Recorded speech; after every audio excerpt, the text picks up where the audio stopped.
புதிய தலைமுறையின் ஜனநாயக திருவிழா சிறப்பு பேருந்து பல்வேறு மாவட்டங்களில் பயணித்து வாக்காளர்களின் கோரிக்கைகளை கேட்டறிந்து வருகிறது. அந்த வகையில் கிருஷ்ணகிரி வாக்காளர்கள் முன்வைத்துள்ள சில கோரிக்கைகளை காணலாம்.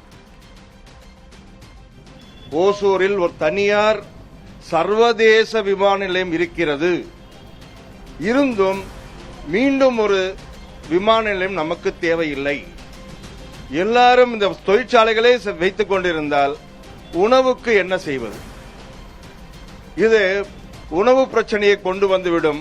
நம்முடைய விவசாயிகளின் வாழ்வாதாரத்தையே பாதித்துவிடும். ஆகவே இதுதான் இன்றைய மிகப்பெரிய பிரச்சனை. ஒன்று, விமான நிலையத்திற்கு இடம் எடுப்பதும் அறிவுசார் தளத்திற்கு இடம் எடுப்பதும் விவசாயிகளுக்கு மிகப்பெரிய ஒரு பிரச்சனை.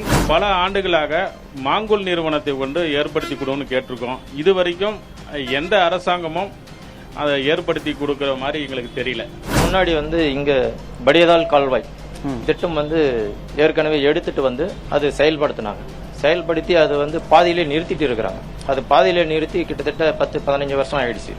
அது மறுபடியும் நடைமுறைப்படுத்தி அந்த படியதால் கால்வாய் திட்டமா நீர் கொண்டு வந்தாக்க விவசாயிகள் அதன் மூலமா பயனடைவாங்க அப்படின்றது அந்த கோரிக்கை ஒன்று நிலுவையில் இருக்கு. அது அரசாங்கம் பார்வைக்கு எடுத்து அது முடிச்சு கொடுத்தாக்கா விவசாயிகள் பலன் அடைவாங்க அப்படின்றது ஒரு கோரிக்கை. பக்கத்தில் தளி ஒன்றியத்தில் காவேரி ஆறு ஓடுது. ரெண்டாவது கெலோர்பள்ளி அணை வருது. இந்த பெங்களூர்ல இருந்து வரக்கூடிய இந்த பாதாள சாக்கடை தண்ணி சுத்தம் செய்து தளி தொகுதி ஒரு பச்சை மண்டலமா மாத்தணும் அப்படி சொல்லி நாங்க நீண்ட நாள கோரிக்கை பல முறை நாங்க சொல்லி பார்த்தோம். இதுவரைக்கும் எந்த நடவடிக்கை இல்லை. விலை மதிப்பு கூட்டு பொருட்கள் ரோஜாவில இருந்து தயாரிக்கப்படணும். அதே மாதிரி மா விவசாயிகளுக்கு இருக்கிற பிரச்சனை எங்க மாவட்டத்தில் இருக்கிற மாதிரி எந்த மாவட்டத்திலும் இல்ல. அதிகமான வகைகள் மா விளைவது எங்களுடைய மாவட்டத்துல தான்.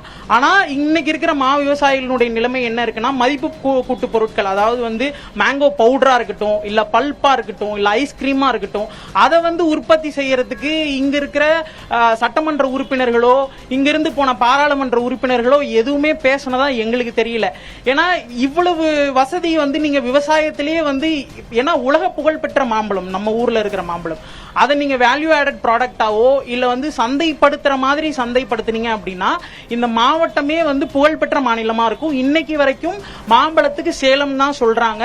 ஆனா எங்களை மாம்பழத்துக்குன்னு தனியா அடையாளப்படுத்தணும் இந்த கிருஷ்ணகிரி மாவட்டத்தை.